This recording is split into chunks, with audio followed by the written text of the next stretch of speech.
Po thot sa është i vërtet hadithi se kur e kanë pyet Muhamedit sallallahu alaihi wasallam si kishte pas dëshirë me të bëu fëmia, ai ka thënë me kohën, do thot me u përshtat kohës.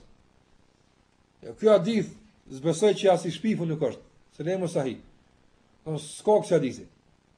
Ky hadith nuk është hadith i vërtet as pak. Andaj fëmia duhet kemi dëshirë që fëmia të na bëhen që zon Allahu xhalla wala, jo që don koha. Nga se tash koha që don fëmijë koha.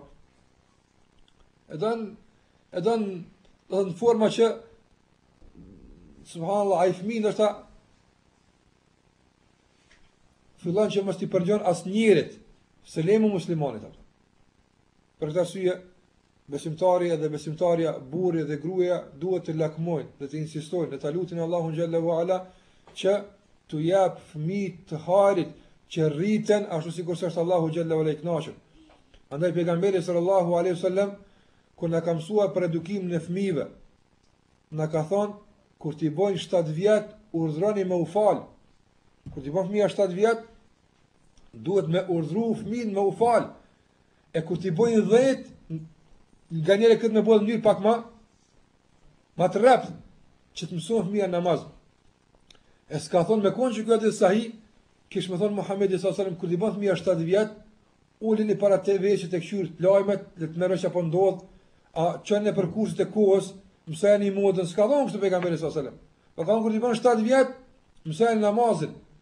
Për të arsye edhe fëmiu pin fillim, pin start, kur të lind fëmiu, obligime që kemi ndaj fëmijut, jep me kuptues se ky fëmijë duhet të rrit në bazë të kuptimit të Kuranit, edhe në bazë të kuptimit të hadithit të Muhamedit sallallahu alaihi wasallam, e jo në bazë të kuptimit të kohës.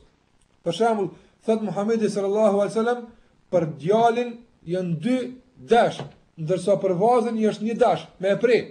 E s'ka thonë që kur të lind djali, shikoni se koha se çu feston ata këtë lindje, feston edhe jo.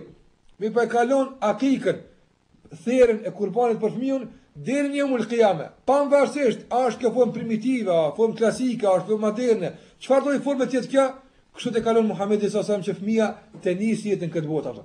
Andaj lidhja e fëmijët me përshtat kohës ose mos me përshtat kohës, kjo domosdoshmë është kompleks i tepruar me muslimanët që nuk bën më marr me të. Kjo është nga një ranë. Në anën tjetër, normalisht, nëse fëmia do thotë lind këtë kohë që jemi ne tash, është mirë me mësu, dal nga dal prindit e tij me sfidat dhe ballavaçime që do të ballavaçohet ai në të ardhmen. Për shembull, fëmia duke u rrit, ai domosdoshmë do të ketë kontakt me internetin. Domosdoshmë. E lejoj prindja apo nuk e lejoj? Pse, nëse nuk e lejon në shtëpi ti të ketë internet, ai kur shkon tek shoku i tij do ta përdor. Andaj nuk është mirë me izolu fëmijën nga ato që ka mundësi pozitivisht me përdor. Mirë po, e ule dhe i thua, ky internet që është bërë në te ka dobi edhe ka dëm. Andaj e përdor për dobi kështut, edhe kështu përdoret, kështu mundsh me hi, këtë mund ta bësh, e mëson fëmijën me internet, e mëson fëmijën me kompjuter, e mëson fëmijën me ato që ka të bësh për të. E nuk e izolon nga ajo që është bashkëkohore, që fëmiu pastaj kur shkon në shkollë ose kur shkon me shok më nejt, të ndihet vazhdimisht i prapambetur ose të ndihet vazhdimisht larg shoqërisë, e pastaj të ngulitet në kokën e tij se feja që nga shkaktara që mos me kon hap me kohën apo. Duhet që ta mësojmë fëmijën se feja nuk e lën kur mbrapa. Përkundrazi, ta mësojmë fëmijën që të mburret me fenë e tij, edhe që ta mësojmë që edhe me përdorimin e teknikës të jetë vazhdimisht i pari në shoqërinë ku është ai aftë.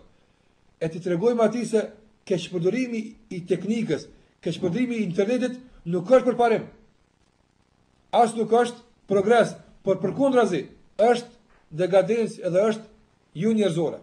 Prandaj me këtë mesatare kena mundësi që ta bëjmë fëmijë që zon Allahu xhalla wala edhe t'ia përshtatim kohës.